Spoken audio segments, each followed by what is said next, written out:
ইয়া হান্নান, ইয়া মান্নান, এই নামগুলোতে এত শক্তি কেন? এই নামগুলোতে আছে কি? এই নামগুলো কার? আর এই নামগুলো তো আল্লাহর, এই জন্যই এই নামগুলোতে এত পাওয়ার। এই নামগুলো পড়লে কি হয় আর কখন পড়বেন শুনলে আপনি অবাক হয়ে যাবেন। ইয়া হান্নান, অধিক স্নেহশীল, ইয়া মান্নান, অধিক দয়ালু, অধিক দাতা। এই নামগুলো কাবা ঘরের গিলাফের মধ্যে উপরে লেখা আছে, শুনলে আশ্চর্য হয়ে যাবেন।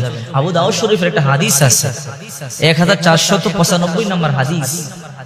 ইয়া মান্নান, অধিক দয়ালু, যিনি চাওয়ার আগেই প্রয়োজন মিটায় দেয়।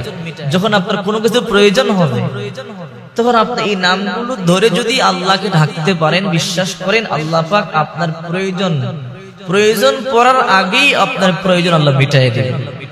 মনে করেন আপনার চাকরি দরকার, 1 সপ্তাহ পরে, এর আগে আল্লাহ আপনার চাকরির ব্যবস্থা করে দিবে। আপনার ভিসা দরকার 1 মাস পরে, এর আগে আল্লাহ ব্যবস্থা করে দিতে পারে। আল্লাহ চাইলে সব কিছুই পারে।